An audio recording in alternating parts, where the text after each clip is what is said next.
A few questions on MXGP. Obviously, Geiser's looking really strong already. It was a very interesting weekend in France. The weather wasn't hugely kind, but a lot better than the one you were at in Spain. That's for sure, mate. You would have probably taken that one. But yeah, Renault was obviously came out and said he had that injury. I guess there's not a huge amount of transparency when you look at the Coonan and Renault injuries, but Coonan had a really good weekend, mate. Fevre, solid effort. So the MXGP classes already, guys, has got quite a large points lead, which is slightly concerning, but the racing was really good. He didn't have it all his own way necessarily, but I guess the cream rose to the top, like we said in the Supercross in the end, didn't it? Yeah, I mean, Geiser is he's the best rider in the class, and that doesn't mean you're always going to win a title, like, for sure. I think Jet's the best rider in the world, and he's not going to win this title. So to see him extending his lead is not shocking to me. We talked on this podcast after Argentina. I was just kind of like, it's okay. I'm not worried about Geiser in the least. If his off days are a podium, these guys are in big trouble because the good days he's gonna go 1-1-1 on his good weekends. So he's kind of proving that out. Good conditions, bad. I mean, he was actually better in the worst conditions, which is shocking. I don't think anybody expected the worse the conditions got, the better for him to be because he's the fastest rider in the class. And now you're going to tell me he's the best when the conditions deteriorate. Outside of injury, I don't know that these guys really have an answer for Tim Geiser in 2025. And it's what I expected. So this is not a shock to me at all. But yeah, well, it'll be fun to watch these other guys. We'll watch the development of Lucas Coonan. We'll watch to see if Febvre can steal some wins here and there. And I think Renault will be better. That last minute wrist injury that we didn't really know much about. I guess he had hurt himself in Spain that week. That certainly hurt his results on the weekend. But I don't really think, unless something happens to Geiser, I don't think he's going to be consistent enough in every condition to really have anything for Geiser over the course of 20 rounds. Like, I just don't see that happening. Doesn't mean he can't get there in 2 years, but I think right now in his process and the story of Maxime Renault, I don't think this year was the year he's just going to break out and become this ultra consistent guy that is just better than Geiser, who's just always there. He's always there, whether he's champ or not. He's always in the fight. He's always in the conversation.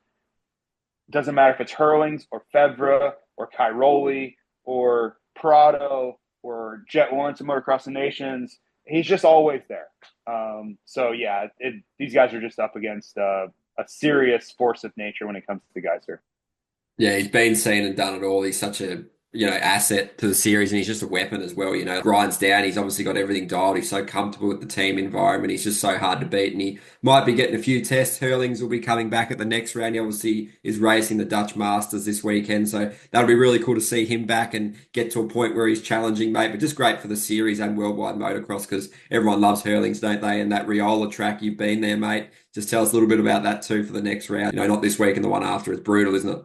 Yeah, Rail is difficult, and it's a track that these guys ride on a lot.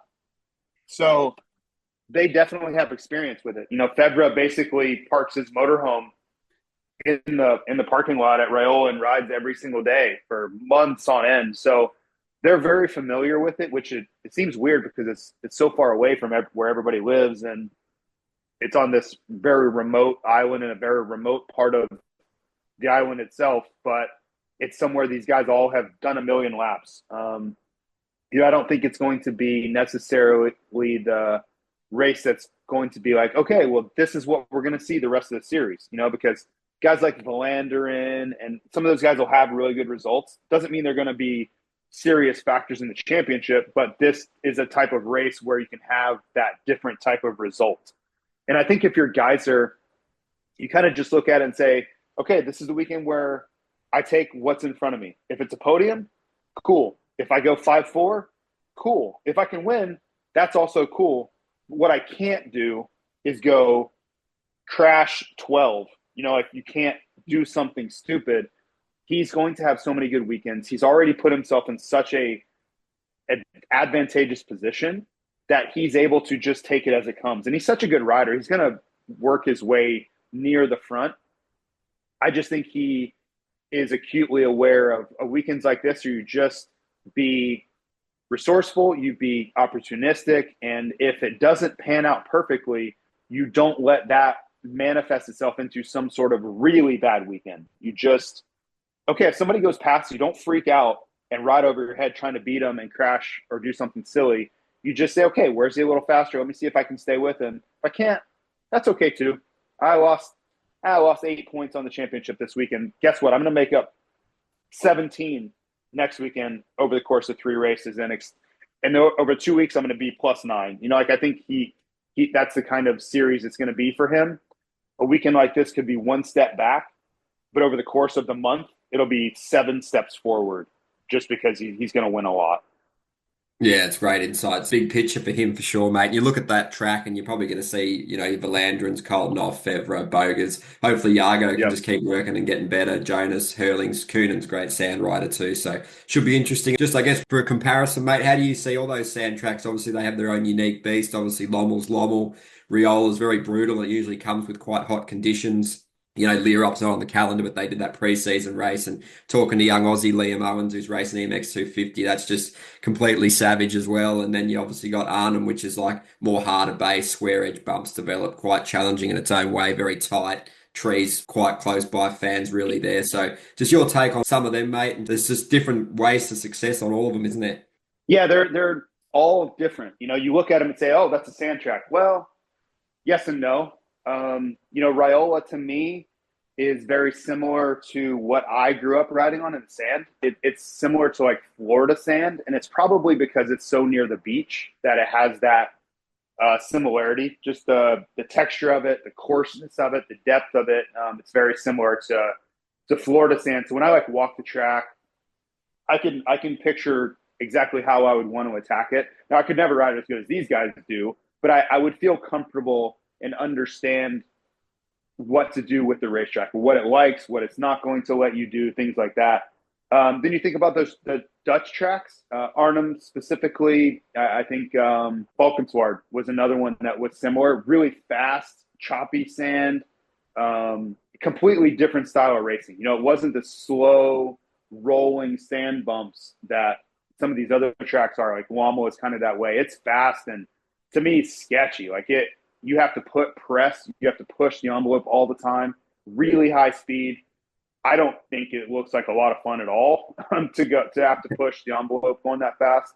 But those guys they're just phenomenal at it. And I've raced races in the Netherlands like that, and it was really challenging for me to try to match speed with anybody around my level. If we went to 10 tracks, we'd be very close on 9 of them. On a Dutch sand track like that, I had nothing to offer comparatively. And that's an experience thing. Those guys grew up on those types of tracks. So yeah, they're very different ways of attacking them, very different skill sets. And then Wamo's its own beast. Like Wamo's the deepest sand I've ever seen. Like it just doesn't really have a base to it. I've ridden it. It's really challenging. I couldn't imagine racing it. But I think about guys like Jeremy Seawer and these guys who didn't grow up in that type of condition, even though they've ridden a lot. It's a tough ask for those guys to go into those conditions and battle for championships. It's really hard to just say, well, this weekend's going to be a write-off. I can't compete with the Dutch or the Belgians on this track. So I'm going to give up 20 points to them over the course of the weekend. Like that's tough. That is a tough thing to do. And to think that you're going to be able to overcome something like that. But that's what the ask is, a Geiser who has never really kind of given in to, okay, I'm moving to Belgium. I'm just going to live in Belgium now, and this is my life. He's always stayed in Slovenia and practiced his own track and done his own thing. It has to just be kind of a daunting approach, especially if you're battling like Hurlings or somebody for the title that are just masters of the sand. But yeah, I just think it's how can you minimize the damage over the course of a weekend? And it really feels like Geiser's kind of been the master of that. Even, last year when I was at Wamo, I think Geiser went like 5-4 or something. Like he just, no big deal. Okay, I'm going to give up some points, but I'm not going to give away the entire championship at one round. So yeah, that's part of a world championship though. These guys have so many different types of tracks to attack and different skill sets they need to employ, and people are going to have advantages and disadvantages. And it's one of the things I wish we had more in America was the spectrum range different types of tracks and soils and terrains and skill sets needed and all that stuff. I think there is no match for MXGP as far as the difficulty and ask. Yeah, brilliant insight, mate. Really interesting dynamics. And yeah, you just can't substitute that growing up in the sand all the time. And you've really got to be a complete package like in MXGP. I've seen Prado win the last two, Hurlings, guys. They've got it all pretty much. But yeah, you got to mix it up with that brutal French hard pack where the throttle control and there's not much grip and traction going on. So the skills of these guys is absolutely immense. And you probably see some of those Aussies and, Euros that come to America and they win titles and get results. They've just been exposed to so much, haven't they? Yeah, it's I think there's a lot to be said for learning how to adapt, and that's going to help Prado this summer. I think you look at Vial, his first year, he didn't struggle that badly. He had basically two practices.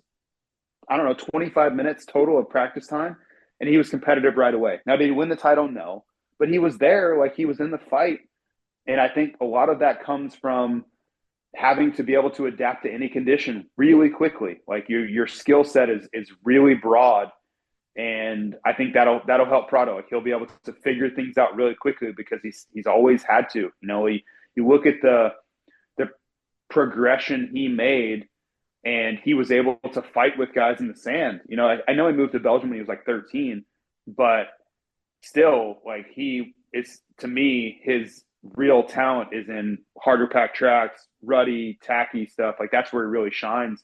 But he could go to war in the sand and be really competitive there. And I think all those things are going to be, he's going to have to draw from every skill set he has this summer to deal with the likes of Jet and Tomac and Sexton on tracks that they know inside and out. Like they know every nook and cranny and bump and rut and how it's going to develop.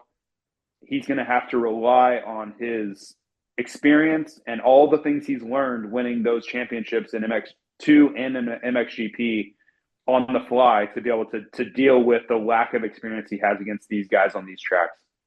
Yeah, it's great stuff, mate. It's always good conversation as well. If you follow both series, it can sort of add to your depth of knowledge and understanding just how these guys go about it. There's just so much to learn and know. Both series, mate, but it's really fascinating. And just want to get your final words on the MX2 class. I believe it's six different moto winners, three different overalls. Been super exciting. The unpredictability, there's mistakes. Obviously, Sesha Kunin, I don't know how he keeps getting up after those crashes, but Benestott and Adamo threw their names in the mix really emphatically. Langenfelder solid, but yeah, Everts and Kai de Wolf are kind of the men to beat at the moment in the title chase. But it's pretty unpredictable and exciting, that MX2 class, isn't it? Yeah, it's all over the place. It's pretty wild. I think the biggest surprise for me was just Kai de Wolf kind of not there in France. Like he didn't execute. And I know he knows how to ride. It's not like he just got slow all of a sudden, but when I say execute, I mean the points he put up at the end of the weekend. Like he just wasn't kind of there, and everybody else was all over the place. I mean, Sasha Kunin it's hard to watch. He's so scary. I mean, if you're in the insurance business, which is huge in America, you would have a very difficult time watching Sasha Kunin if you're worried about insurance and having to cover his hospital bills, because that guy redefines what crashing looks like. Now, he won race two. Like we know he can go fast, but the in between is scary as hell, for lack of a better term. Yeah, and I think Liam Everts is kind of showing up. I didn't know if that would be a one off with the mud, but pretty solid. Bounce, kind of a just confirmation that wasn't something. I guess we can just expect this moving forward, because we watched Argentina. It was okay, and then he has this breakout performance in the mud, and I'm like, well, was that a misnomer? Like, is that going to be misleading for what Everts is going to be capable of? But I thought this was pretty good. Like maybe there's something here. And then I think really the winner of the weekend, well, by definition, the winner of the weekend, but sentiment wise, I think Adamo had to just be over the moon with that, because 2024 was simply not his year. And for him to come out, and he's been great at 2 out of 3. The mud wasn't necessarily his friend, but I think if you were looking for the return of the 2023 MX2 champ, you have it. Like that guy is back here, and win or lose, I think he has proven that he can be in the mix again. And I wasn't sure of that. I was pretty harsh, not really because I care. Just 2024 was not impressive. Like he just wasn't. He was a shell of what he was in 2023. And I think I started to look at it, well, was it just, did he just win it through consistency in 2023? Was he just the guy that made the least mistakes? Was he not the best guy? Just he took advantage of other people's mistakes. And it really kind of felt that way. And then this year, I think he's kind of reestablished himself as, for all the doubters, which I was one. He's like, no, I was world champion for a reason. And I'm going to come out in 2025 and show you exactly why that was. So kudos to him, because, yeah, I was very unsure of where it was going to go. And it doesn't mean anything's assured from here, but at least he's given, his bosses, which are the most important, the decision makers at Red Bull KTM or whoever, Robert Jonas, I'm sure, is very involved in that process. He was at a really kind of pivotal time for what they were going to do with him. I think if he'd struggled again, he was going to be looking elsewhere. He would be on one of these satellite MXGP teams very quickly. And I think now the pathway he's on, they have to start thinking about what they're going to do with him, keeping him around. So it was a really critical time.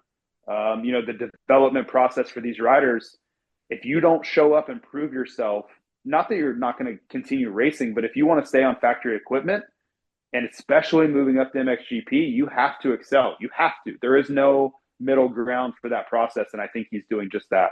Yeah, it's a great take. Obviously, very unconvincing title defense from his perspective and the followers of the sport as well. But he's got that little bit of edge to him. He's tough, he's gritty, and like you said, the time waits for no one. And was it a couple of years ago? I think the top seven in EMX 250 got rides in MX2, most of them factory. So you got to keep your foot on the throat, don't you? Yeah, it's kill or be killed, and that sounds dramatic, but when these guys are moving up, that's what it is. And I don't think it's always the case. Like if you're Sasha Kunin, no problem. They're so young that there's really no urgency because KTM, they see him winning. They see the speed. They see the starts. They know he's going to be around for the next 4 years in this class. They're not concerned at all, whether it's here or, in the USA or in Europe. They see the talent and the age, and there's really no reason to panic. But when you start getting up 21, 22, you have to show up. Like you have to, or else you're going to be relegated to one of these other teams, which there's nothing wrong with that. But the likelihood of long-term success takes a hard turn to the south when you fall off of a factory team. That's just reality. The results bear that out. It's nothing is impossible, but your likelihood of being a top 5 MXGP guy on privateer equipment is virtually zero.